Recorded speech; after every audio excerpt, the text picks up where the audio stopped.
And now, stay tuned for the mystery program that is unique among all mystery programs. Because even when you know who's guilty, you always receive a startling surprise at the final curtain. In the Signal Oil program, The Whistler.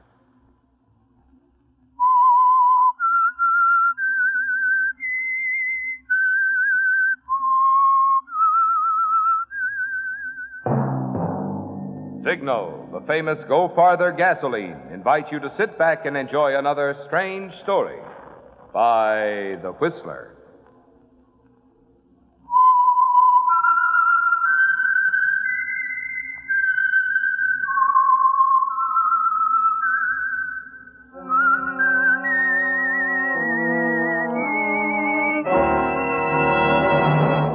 I am the Whistler, and I know many things, for I walk by night. I know many strange tales hidden in the hearts of men and women who have stepped into the shadows. Yes, I know the nameless terrors of which they dare not speak. And now, for the Signal Oil Company, The Whistler's strange story, Rebound.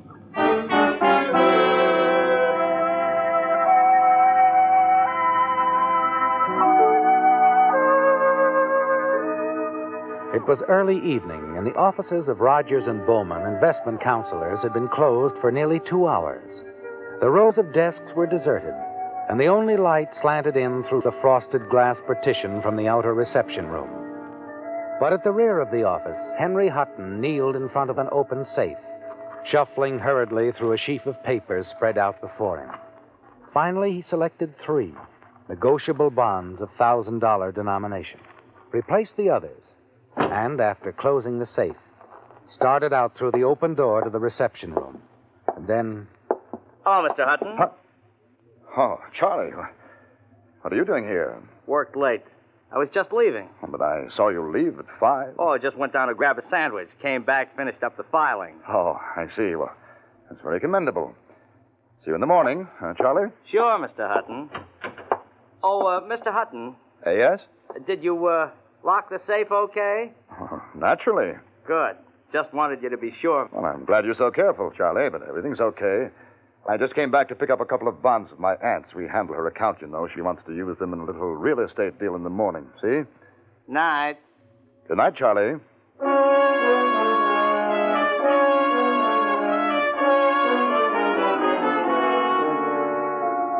Charlie worries you, doesn't he, Henry?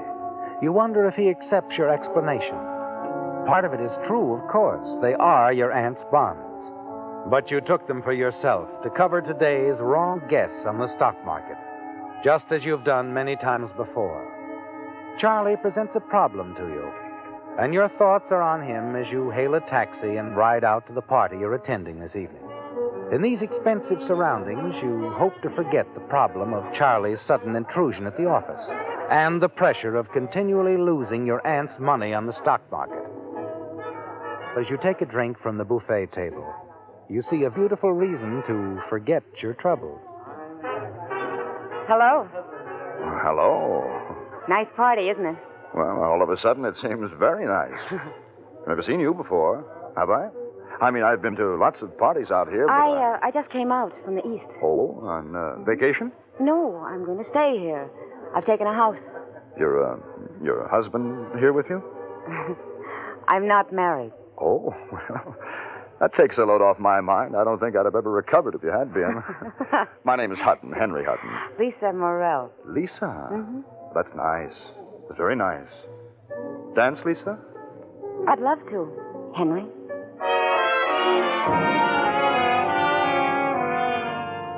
Lisa's just the girl you've been waiting for, isn't she, Henry? And you manage to spend most of the evening in her company. Finally, as the party draws to a close and you're about to phone for a taxicab, Lisa stops you. She has her own car.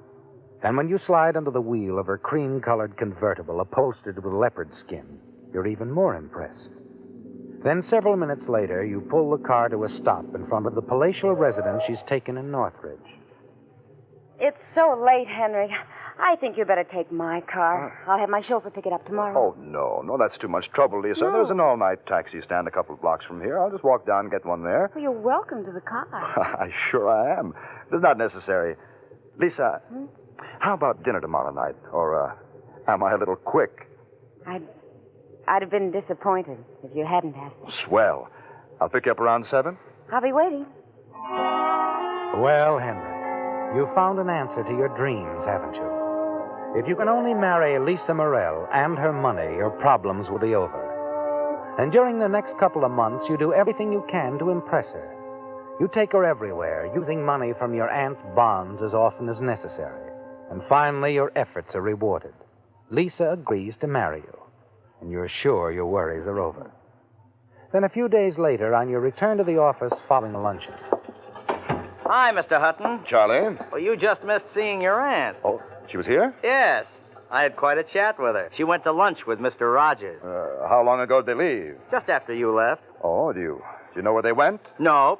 But I heard your aunt say something about going to her attorney's after lunch. Her attorneys? What about? Well, how would I know? I only talked with her a couple of minutes. Oh, well, she loves to talk, Charlie. What did she have to say? Oh, nothing in particular. Oh. Just kind of rambled on. Oh, yeah. Politics. Sure. Mr. Rogers. Stuff like that. You know something, Charlie? You're a pretty smart guy for your age. You know how to handle people. I'm going to see that you get a raise in salary. Now, you can count on this going through, too. Gee, that'll be swell. Only I don't quite see. Take, for instance, the night you saw me pick up those bonds in the safe. Well, a lot of guys your age would have told somebody in the office about it, but... Well, it wasn't any of my business. You're the office manager. Exactly, but between you and me, it could have been a little embarrassing. You see, I'd forgotten about it. I was supposed to take care of the matter a couple of days earlier, and, well, my aunt and, Mr. Rogers, too, they like promptness. Mm-hmm. You see what I mean? Yeah. Sure, Mr. Hutton. I see what you mean. Good. I thought you would. And about that raise, Charlie, you can count on it.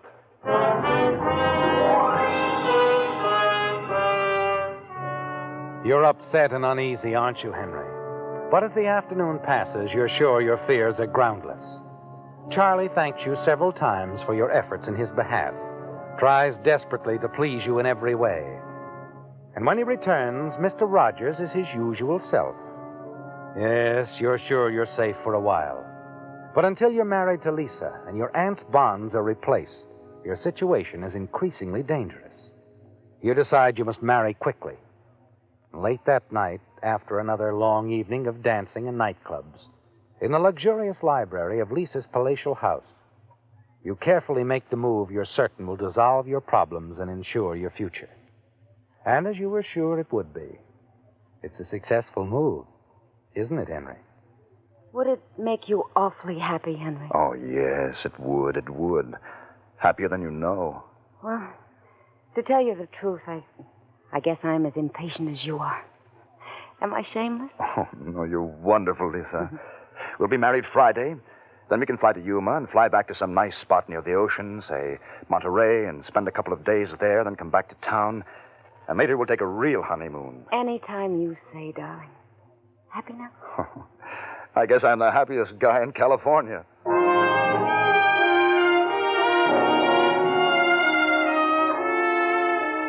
Well, Henry, your problem is solved, isn't it? Once married to Lisa, you'll have everything you've dreamed of. You're sure she loves you. Her every action has shown you that.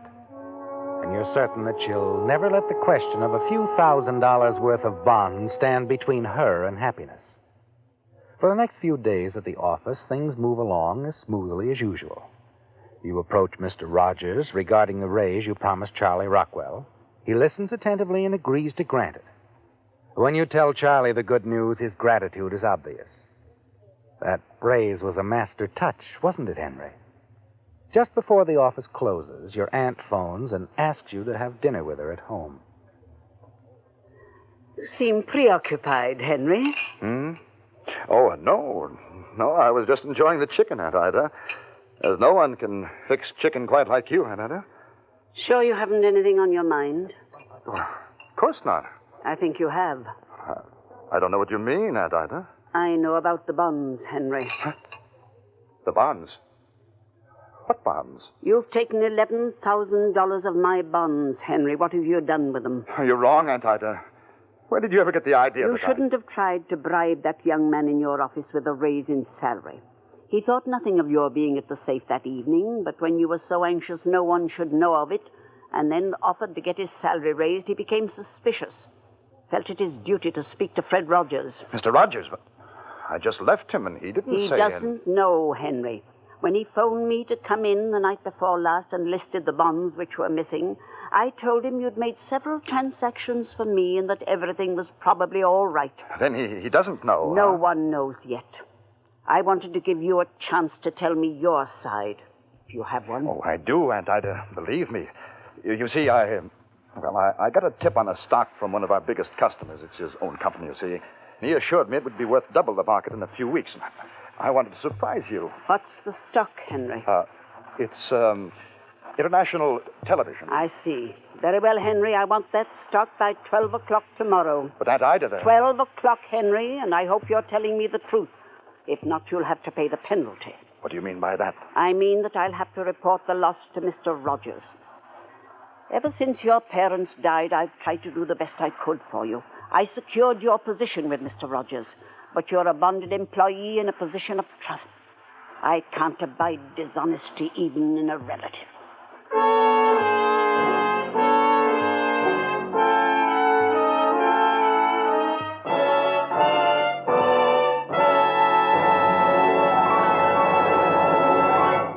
Hurry, hurry, hurry. Just 4 more days left to enter Signal's big $10,000 contest. That's right. Thursday, June 15th is the last day to mail your entry that may win you a new Buick or one of 200 valuable prizes. So if you haven't gotten an entry blank yet, hurry, hurry, hurry to your nearest Signal station and get one free, completely free, no purchase required. Then here's all you do. You know those Signal cartoon billboards that show an angry bride waiting at the church door for the groom who is just arriving late because he ran out of gas? You can just imagine what that bride is probably shouting at the groom. Something like, "Mother warned me you were dumb, but I thought you at least knew enough to use Signal Go Farther gasoline." Well, just write on your entry blank what you think she's shouting in 25 words or less. And then, hurry, hurry, hurry, get it in the mail so it'll be postmarked no later than this Thursday, June 15th. Winners will be selected on the basis of originality and humor, aptness and suitability in advertising Signal products. And your chances of winning are good, because only entries mailed on official entry blanks from the 6 Signal states, California, Oregon, Washington, Idaho, Nevada, and Arizona, are eligible to win. So act quickly. Your entry may still win one of 200 big prizes worth $10,000.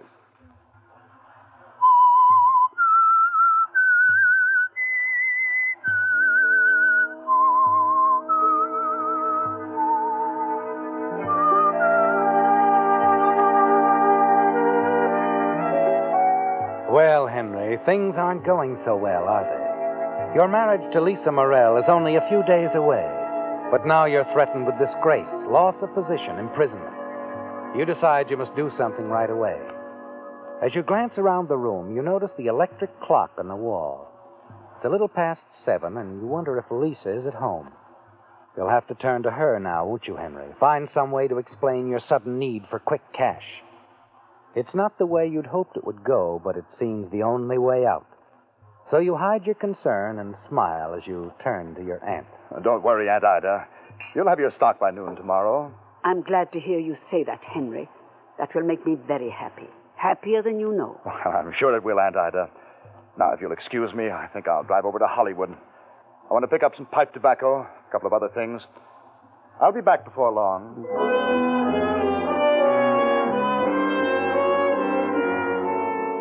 You saunter out of the house, but once in your car, you don't waste any time heading out over the pass toward Lisa's house in Northridge. All the way out, you debate just what to say, and finally decide on the story that you're sure will go over. You push the buzzer, and Sedgley, the butler, greets you at the door. Good evening, Mr. Hutton. Good evening, Sedgley. Is Miss Morrell in? Miss Morrell has left, sir. Left? You mean left town? Yes, sir. This morning. But I don't get it. She didn't say anything. But it was rather sudden, sir. You see, the Hawthorns arrived unexpectedly yesterday afternoon. And who are the Hawthorns? The people who bought this house. Her employers. Her employers? Miss Morell was secretary to the Hawthorns, Mr. Hutton. They sent her out here with the rest of the staff to get things in order. Oh, but no, that can't be true. No, you must be mistaken, Sedgley. It is true, Mr. Hutton. Well, I can't believe it. Why, she led me to believe that she was wealthy, that all of this was hers. I'm afraid Miss Morell had set her cap for you. She was trying to impress you, to make you think that she was, as wealthy as yourself, sir. The Hawthorns were quite angry when some friends of Miss Morell's dropped over unexpectedly and they discovered this deception. They insisted she leave town. Well, Sedgley, it seems she just wanted to marry me for my money. Yes, sir.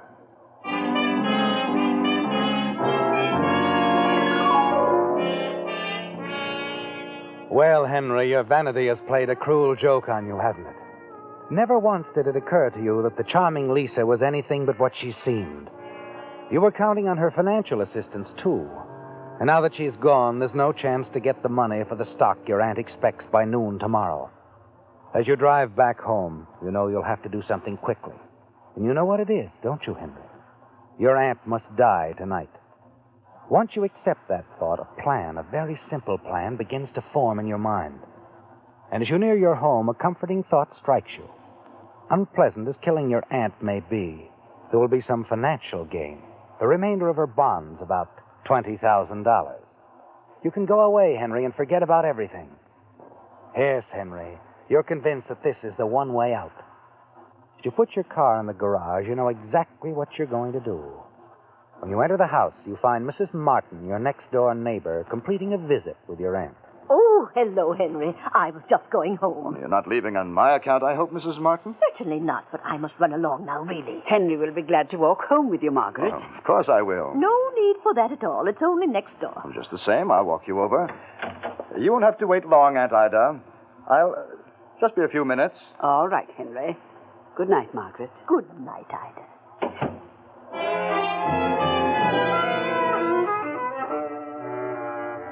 You don't have long to wait, do you, Henry? But as you say goodnight to Mrs. Martin at her door, you're sure your plan can't fail.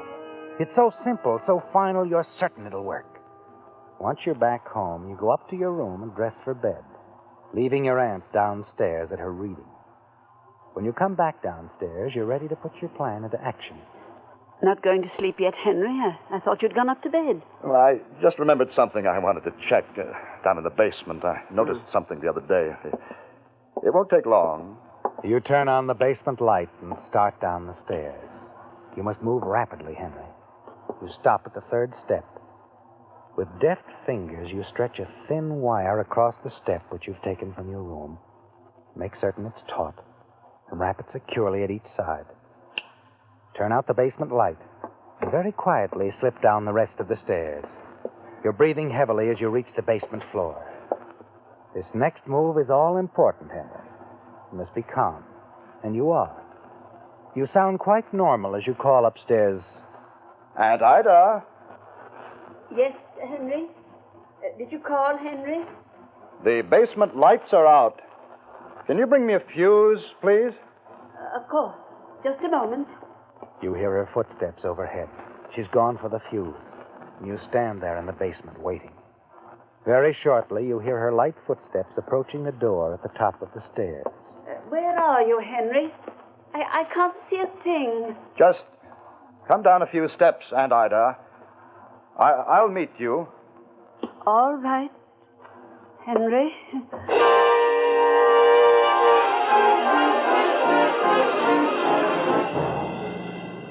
It's done, isn't it, Henry? Your aunt lies quite dead at the foot of the basement stairs. You stand there for a few moments and then slowly make your way up the stairs again, stopping at the fateful third step to remove the now broken wire, which you take back to the basement toolbox. Within a few minutes, you're back upstairs in your own bedroom. You rumple the bedclothes and open a book on the nightstand. It's all part of the plan, isn't it, Henry? Part of the convincing story you must tell in a very few minutes. Then you place a call to your aunt's doctor, the one who's looked after her for years. It'll be coming shortly, Henry. And finally, you place another hurried call. Hello, Mrs. Martin. Yes, this is Henry. Can you come quickly? It's Aunt Ida. Something horrible has happened. She's dead. The next few minutes flash past. Mrs. Martin arrives first, and you tell her your story. The doctor arrives a short time later. And because it's an accidental death, the doctor calls the police. You play the grief-stricken nephew to perfection, Henry. And then finally, you're telling your story to the lieutenant. And, you say you were reading in your room, Mr. Hutton? Yes, that's right. I left Aunt Ida reading downstairs. I was in my room upstairs, reading. Mm-hmm. Suddenly, the lights went out. The fuse must have blown. Well, I called down to Aunt Ida that I'd be right down, but she didn't hear me. When I started downstairs to her in the darkness, I heard her scream and the fall. And when I reached her, she was dead. I know this is very difficult for you, Mr. Hutton. Just one more question now. Yes. How long would you say the lights were off? About 5 minutes, I guess. Yes, I replaced the fuse and called the doctor and Mrs. Martin, and later we called you. That's all. I see. Well, Mr. Hutton, I'm sorry.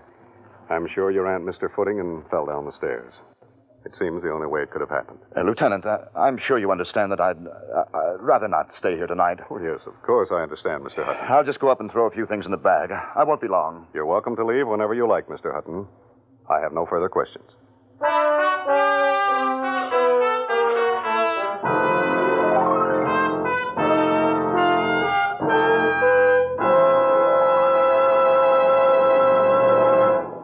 There's no limit to the number of times you can enter Signal's big $10,000 contest, in which the first prize is a Buick. So, if you've already sent in one entry, double your chances of winning by sending in another. But hurry, hurry, hurry, because this Thursday, June 15th, is the last day. Your last chance to win one of 200 big prizes, including an Apex 3-piece automatic laundry, one of 6 Packard Bell television sets, one of 2 O'Keefe and Merritt gas ranges, a Frigidaire refrigerator, electric range, or home freezer, one of 10 solid gold case wristwatches by Helbros, one of 5 Halliburton makeup cases filled with Anatole Robbins cosmetics, one of 10 Packard Bell radios, one of 10 Westinghouse vacuum cleaners, or one of 50 Westinghouse pop-up toasters. Imagine winning prizes like this for just writing in 25 words or less what you think the bride on the Signal billboard is shouting at the groom. And entry blanks are free at any Signal station. So hurry, hurry, hurry. Get your entry blank quick, because Thursday, June 15th is closing day in this easy Signal contest, in which you may win a Buick or one of 200 big prizes.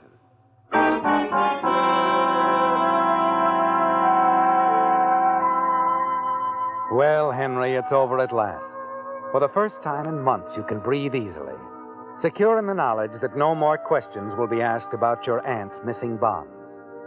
Downstairs, the lieutenant and his men are completing their routine examination. But as you pack your bag, you feel certain there will be only the formalities, and then what's left of your aunt's holdings will be yours. Not a great amount, but enough to let you get away and forget all that has happened. You're not even too angry about Lisa anymore, are you, Henry? You can almost smile now, as you realize that Lisa was after your money just as you were after hers. And you're still thinking about her a few minutes later as you move down the stairs and into the living room, where Lieutenant Ames is talking with Mrs. Martin and the doctor. Oh, Hutton, come in. Come in, will you? Yes, Lieutenant? I was just talking with the doctor here. I understand that you're with Rogers and Bowman, the firm that handles your aunt's finances? Well, yes, Lieutenant, I am, but I don't quite your see aunt's, accidental death was quite convenient for you, wasn't it, Hutton? Well, I don't know what you mean. I mean those bonds you stole from your aunt. About $11,000 worth. Stole? Why, that's ridiculous. I handled my aunt's affairs. It's no use, Hutton. When you were upstairs, the doctor here phoned your aunt's attorney to tell him of her unfortunate accident. Then I spoke with him. He told me the whole story, Hutton.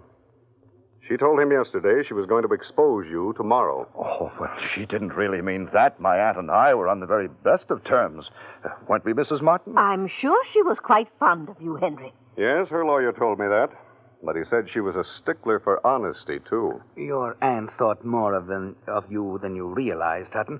When she came to see me a few days ago, and I had to tell her that she had only a few weeks to live, she told me she was going to turn over her entire fortune to you while she was still alive. In a few weeks, you would have been a very wealthy man. Wealthy, Doctor? My aunt wasn't wealthy. Her holdings exceeded $250,000, Henry. She thought you might accomplish more if you were unaware of it. Oh, no. You must be wrong. She never spent anything she didn't have to. She wanted you to have it all, Henry. She used to laugh about how surprised you were going to be. I'm sorry, Hutton, but I'm going to have to arrest you for the murder of your aunt. Arrest me? You can't tie me into this. I think we can. 15 minutes ago, I was prepared to accept your story of an accidental death. But since you went upstairs, my men have turned up 2 or 3 very interesting things. This, for example. Why, it's just an ordinary piece of wire. That's right, Mrs. Martin. We found it coiled up in a toolbox down in the basement. But we found some other things, too, Hutton. Marks on the posts of the basement stairs. Marks made by this same piece of wire stretched across where your aunt tripped. Particles of rust from the wire, too. You stretched that piece of wire across the stairs? I? Why, that's ridiculous. Tell me, how long were the lights out, Hutton? Well, they're 5 minutes or so. How do you know it was 5 minutes? Did you check the time? Well, of course not. After I heard Aunt Ida fall, everything else went out of my mind. I wasn't thinking about clocks. No, I suppose not. Too bad for you, you weren't, though. Will you step in here a minute, Hutton? I want to show you something. What is it? Up there, on the wall. The clock? An electric clock, Hutton. Well? Is this the room where your aunt was reading? Yes, I told you. The lights were never out in here, Hutton. What do you mean? Come here, I'll show you. I'm going to pull the plug that leads to that clock. There you are. See that red dot in the face of that clock? That's what happens when the current goes off. If the current had ever been off in here tonight, that red dot would have been there. Well, it wasn't. But wait a minute. You've been lying, Hutton. Come on, we'd better go down to headquarters.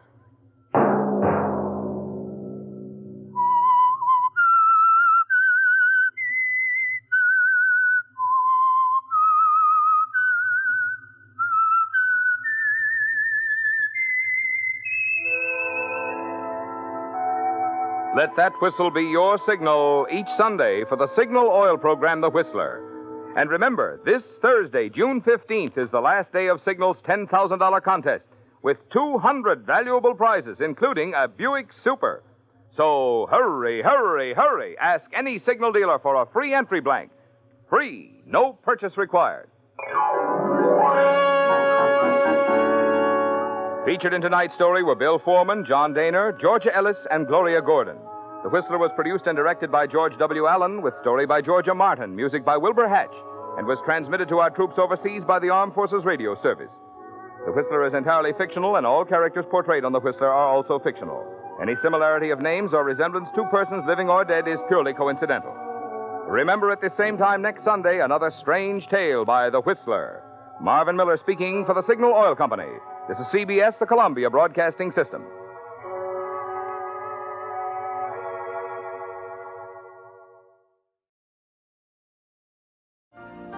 You've been listening to the OTR Gold Network. Find more classic radio at otrgold.com.